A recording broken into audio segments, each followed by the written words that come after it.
On June 14, 2026, the U.S. government forced a major AI company to pull a live public model, blocking access for subscribers and even banning its own foreign-born employees from touching the latest tech. This wasn't a bug or a market failure, it was a direct federal order, and it happened just days after the model's release. What exactly triggered this unprecedented intervention? For decades, the story of AI has been one of relentless acceleration. From Alan Turing laying the theoretical groundwork in 1936 by defining algorithms and proving computational limits, to Claude Shannon quantifying information in 1948, implicitly giving us the loss functions crucial for modern AI. A decade later, Frank Rosenblatt demonstrated the first machine learning with his perceptron at Cornell, setting the stage for deep learning architectures, despite a subsequent AI winter. Later, Leslie Lamport solved the universal clock problem with logical clocks in 1978, enabling the synchronized distributed systems essential for today's massive AI training runs. Geoffrey Hinton and colleagues' work on backpropagation in 1986 revolutionized how multi-layer neural networks learn complex features through calculus and millions of weight adjustments. The internet itself became an AI crucible, with Google's PageRank in 1998, building the largest structured text corpus. The pace became a sprint in 2012, with AlexNet's deep convolutional networks leveraging consumer GPUs on millions of labeled images, drastically cutting error rates.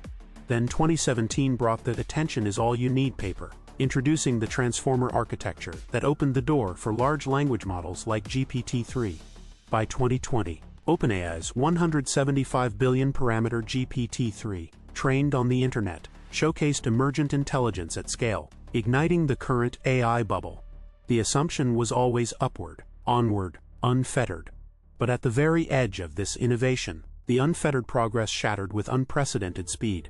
On April 7, 2026, Anthropic introduced Mythos 5, a raw model with strong cybersecurity for trusted partners, alongside Fable 5, its public-facing version, equipped with additional safety classifiers. Just 3 days after Fable's release, on June 10, an anonymous user, Plenty the Liberator, announced a complete jailbreak.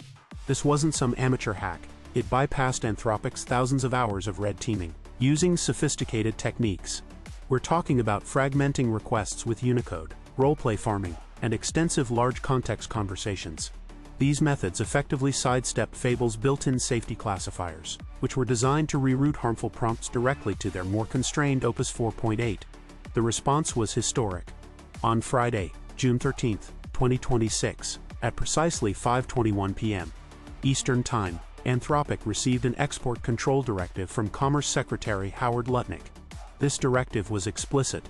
It prohibited any foreign national, including Anthropic's own foreign-born employees like Andre Karpathy, from accessing Fable 5 or Mythos 5. The U.S. government moved swiftly. On June 14, citing national security concerns, they effectively blocked access for all Fable subscribers, forcing them back to Opus 4.8. Anthropic immediately pulled both Fable and Mythos from public access, demoting all users. This marks the first time a major AI company has been forced to pull a live public model directly due to federal government orders. This stark reality also adds to existing developer dissatisfaction, especially with reports that Anthropic was already intentionally degrading the performance of Mythos and Fable on certain AI research jobs without notifying users. What we're seeing is a clear signal. The future of AI isn't solely charting its course in research labs or dictated by the engineers who build it. It's now shaped by immediate, decisive external forces, acting at the rawest, most critical edge of innovation. A major AI model, only days old, brought down by a lone user, and then officially sanctioned by the government. The speed of it all is stunning.